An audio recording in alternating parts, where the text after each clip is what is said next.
Ada yang tidak pernah diceritakan kepada siapapun. Bukan rahasia besar, bukan pula kejahatan. Hanya perasaan yang tidak punya tempat. Yang terlalu aneh untuk diakui. Terlalu gelap untuk ditunjukkan.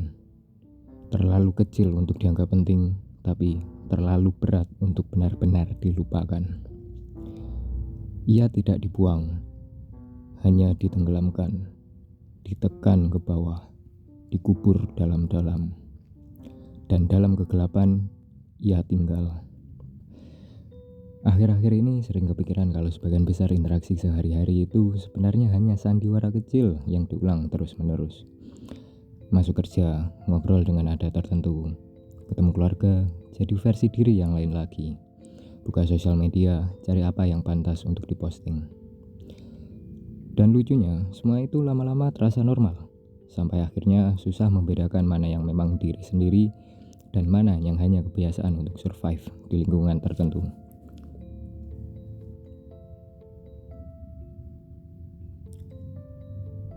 Carl Jung menyebutnya the shadow.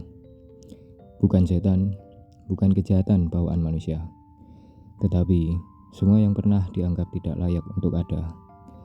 Amarah yang ditelan sebelum sempat keluar, keinginan yang dianggap memalukan, kesedihan yang dipaksa diam sebelum sempat dipahami, rasa iri yang tidak pernah dibicarakan karena terlalu menyakitkan untuk diakui.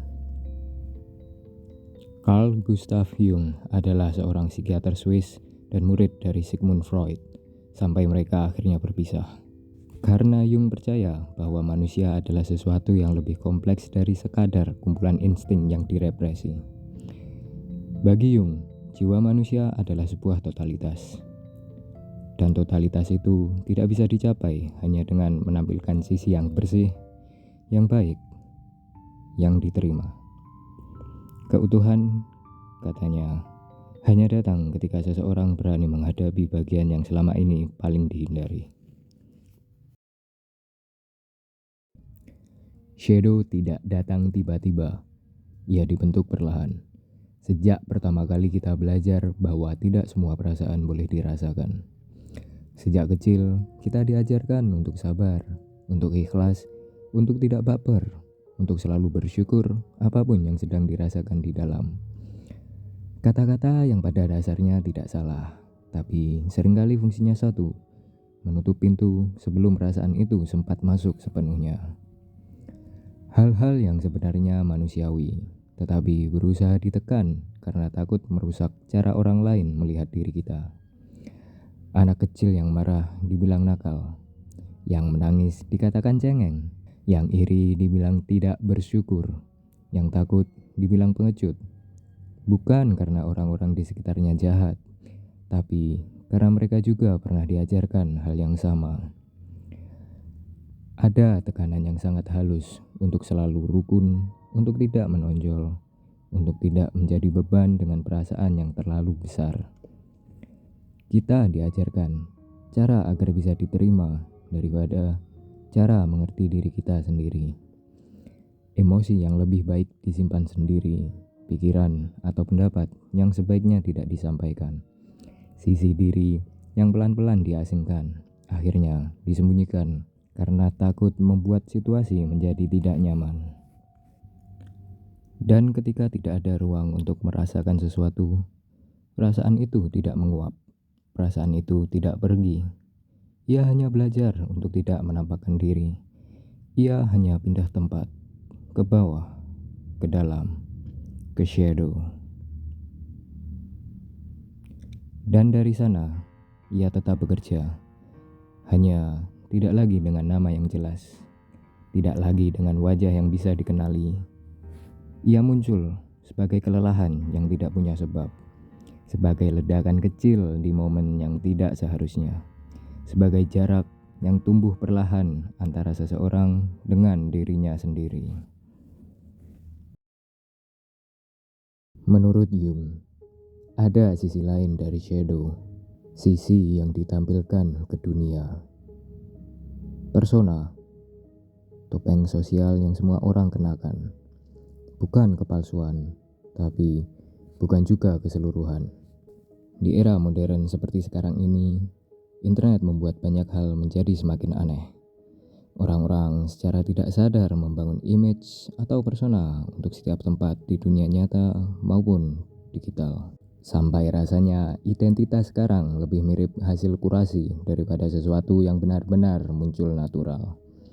Seseorang terbiasa berbicara dengan nada yang tepat ketika ia berada di kantor.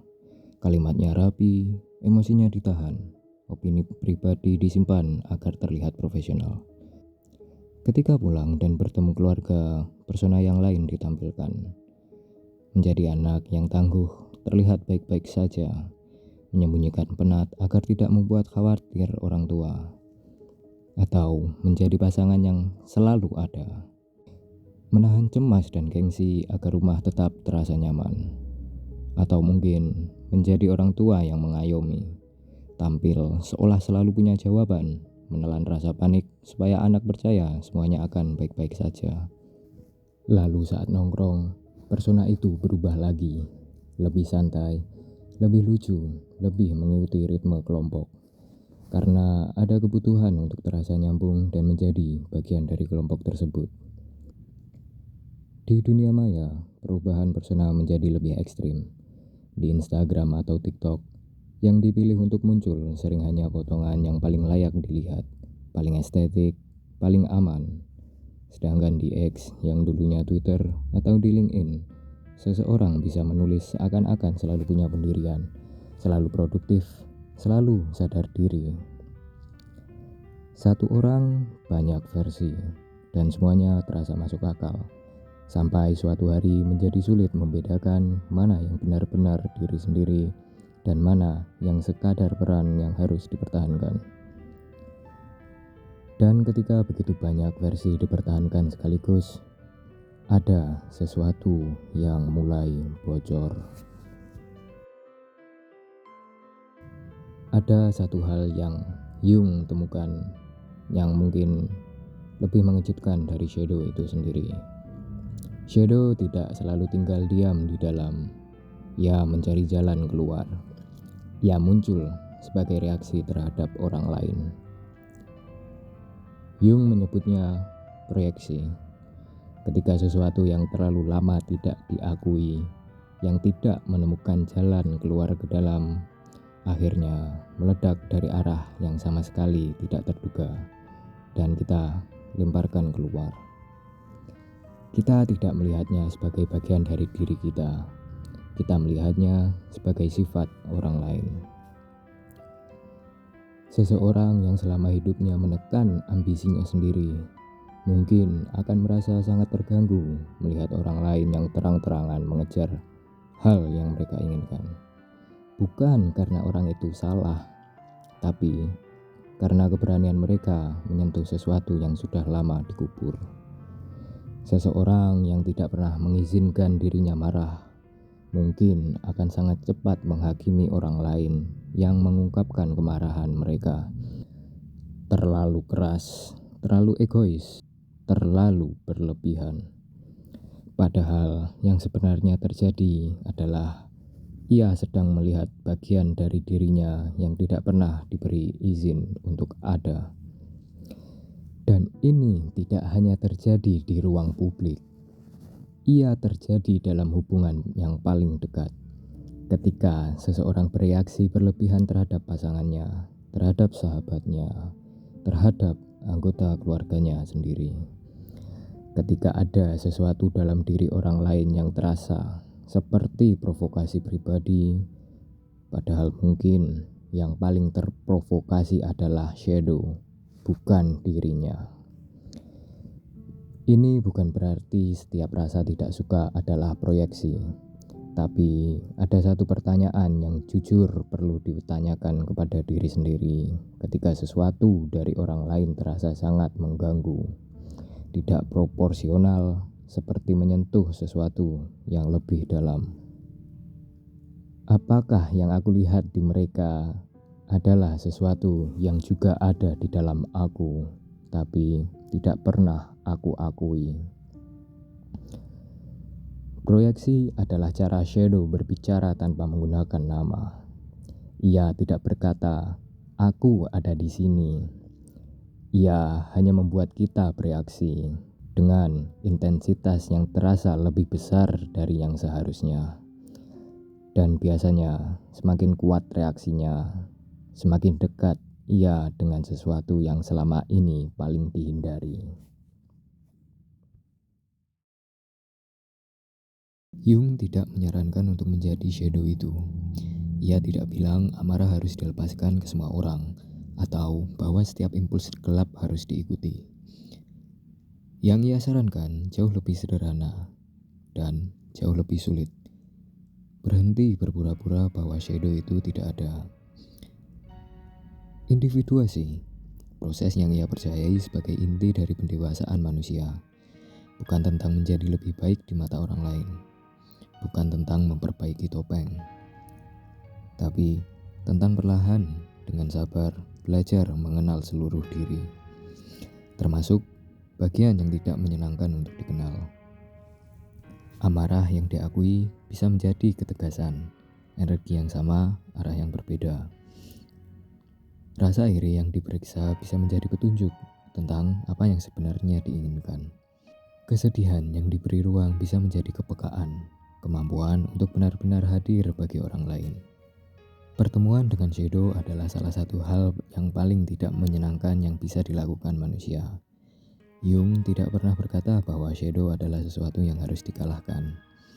Ia berkata, shadow adalah sesuatu yang harus dikenal.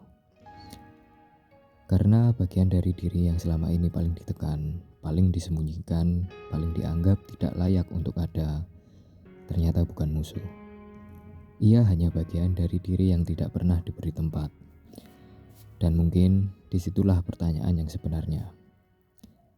Bukan bagaimana cara membuang bagian-bagian itu, tapi apa yang selama ini tidak pernah diberi ruang untuk dirasakan sepenuhnya.